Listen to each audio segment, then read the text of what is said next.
European domination in Africa could be traced to 14th century, when Europe began to witness ancient learning and some internal problems.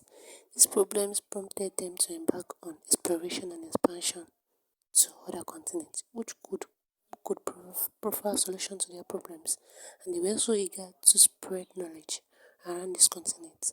They explored to Africa, Asia, and America.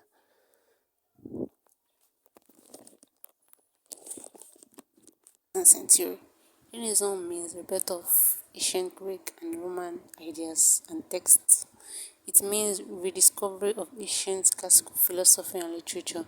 During this century, that is 14th century, the works of some ancient philosophers were rediscovered. The likes of Aristotle, Plato, Socrates, St. Augustine, St. Paul, Ptolemy, and many ancient Greek philosophers. The period brought the spirit of curiosity not among men of age alone, but among kings and princes and men of actions. It also brought development in all aspects of life, be it religion, technology, etc. Aside from Renaissance, Europe in the 14th century, Europe witnessed economic crisis on a monumental scale. The crisis ranged from bad climate with low agricultural output as well as perennial wars that limited the production of the peasants. For instance, the Great Famine of 1314 to 1317, the devastation caused by the start of the Hundred Years' War between France and England in 1337. In addition, it is important to note that trade between Europe, Africa, and the Orient had gone on for centuries, but always through intermediaries who increased the cost and decreased the profit on the European ends.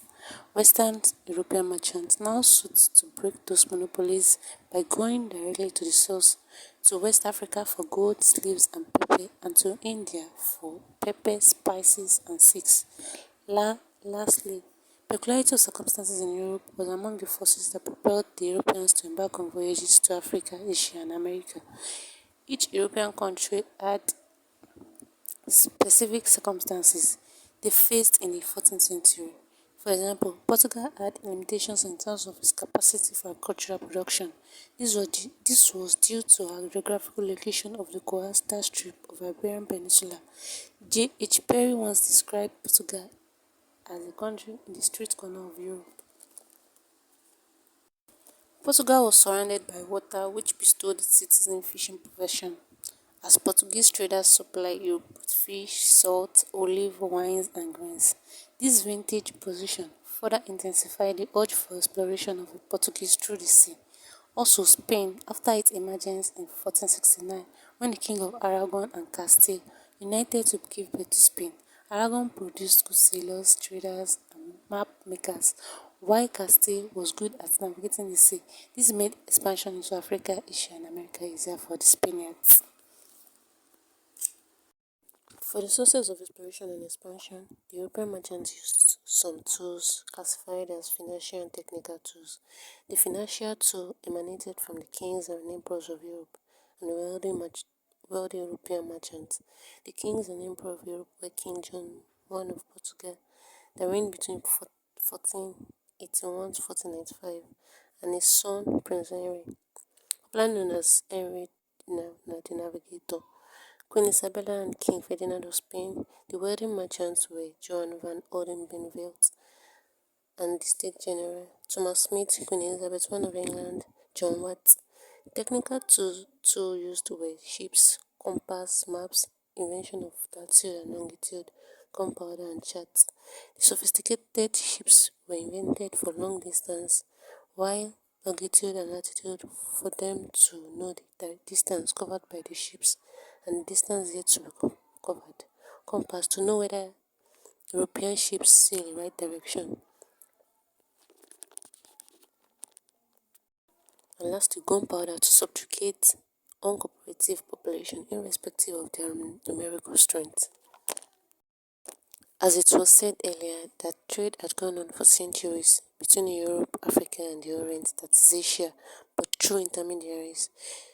It was Trans-Sahara that was going on in Africa trading.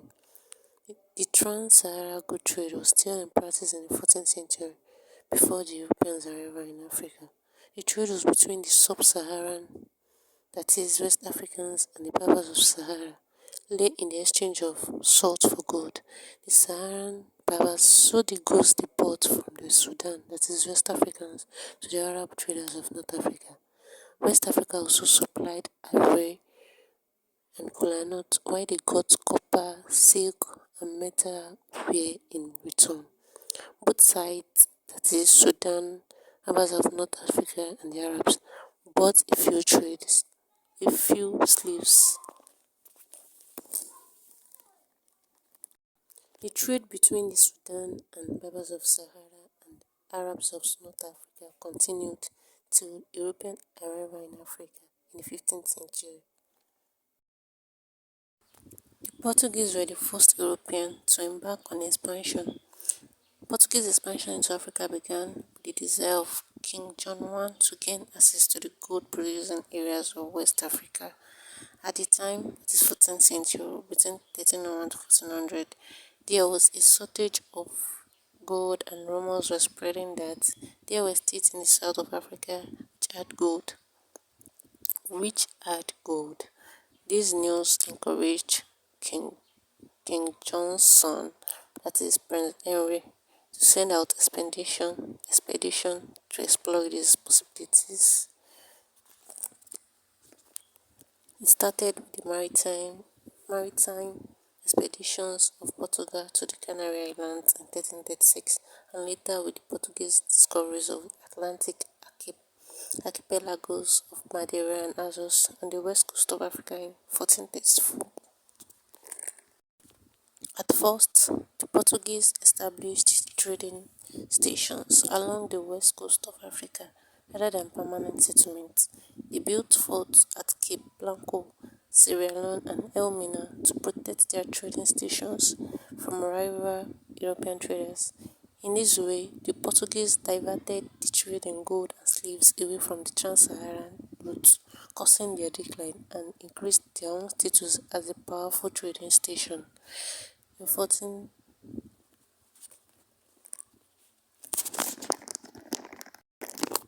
During the 1480s, the Portuguese came into contact with the King of Congo, situated south of the Congo River in what is today northern Angola. The Congo became powerful through war and capturing and enslaving the people they defeated. The Portuguese did not conquer this region, but chose rather to become allies of Congo King. The king was eager to make use of Portuguese teachers and craftsmen to train his people. He also allowed Catholic missionaries to work among his people. The Portuguese traded guns for slaves captured by the Congo in wars against rival kingdoms in the interior. Other than a small amount of coppers and raffia cloths, the area did provide any profitable trade in gold or silver, which was disappointing